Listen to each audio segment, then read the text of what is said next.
Bonjour, je m'appelle Nadia.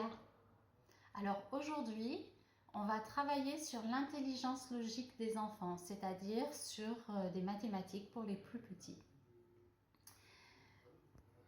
Vous n'allez pas avoir besoin de grand-chose, mais je vais vous montrer ce dont vous allez avoir besoin.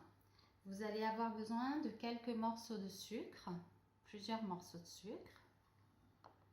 Vous allez avoir besoin de plusieurs noix ou d'autres fruits que vous auriez à la maison, on s'adapte en ce moment, ou d'autres fruits secs.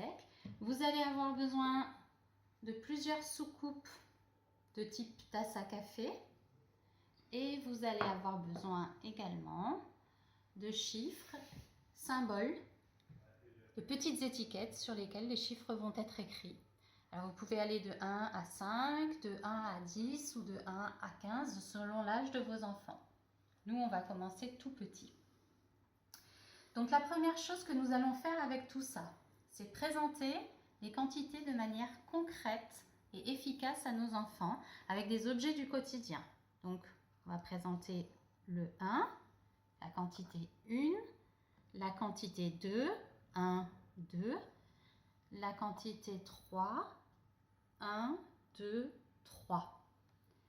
On peut aller au-delà, bien entendu. On peut aller jusqu'à 5.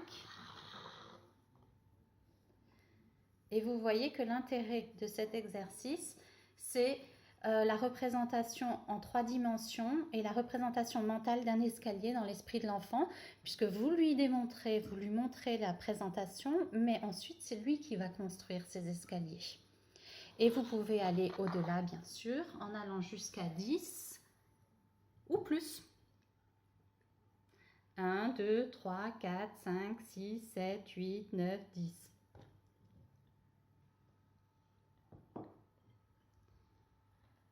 On peut également directement présenter les quantités de manière un peu plus complexe aux enfants les plus âgés, aux plus grands, sans qu'il y ait la représentation en 3D ou l'image mentale de l'escalier. Donc, on leur présenterait directement les quantités sur des soucoupes. 1, 2 et 3. Et comme ils sont plus grands, on leur fait une représentation assez structurée en 3 temps. Le premier temps, on dit ce que c'est, on nomme, on présente. C'est la présentation à l'enfant. La quantité 1, la quantité 2, la quantité 3. Le deuxième temps, c'est la démonstration et on demande à l'enfant de nous montrer la quantité 1, la quantité 2 ou la quantité 3.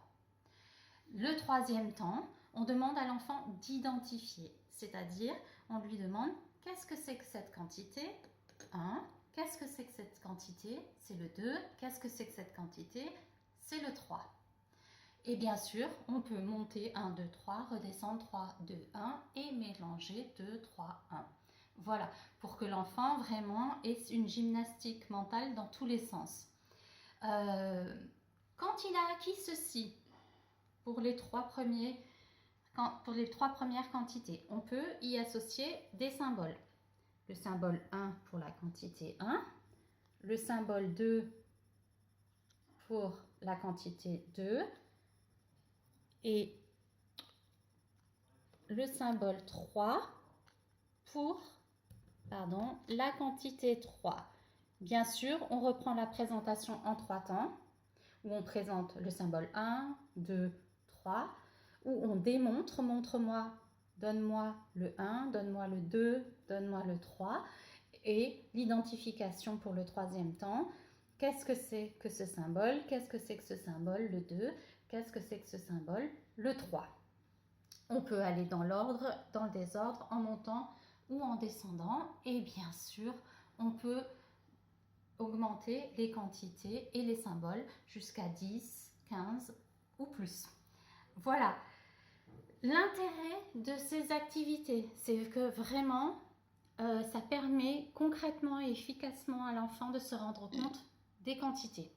Ça permet de s'autonomiser dans les apprentissages de manière ludique et ça permet bien sûr de manipuler des objets de la vie quotidienne et donc de pouvoir retrouver et d'avoir des souvenirs face à ces objets quand on les utilise, et ça peut nous rappeler des moments de partage en famille ou d'apprentissage.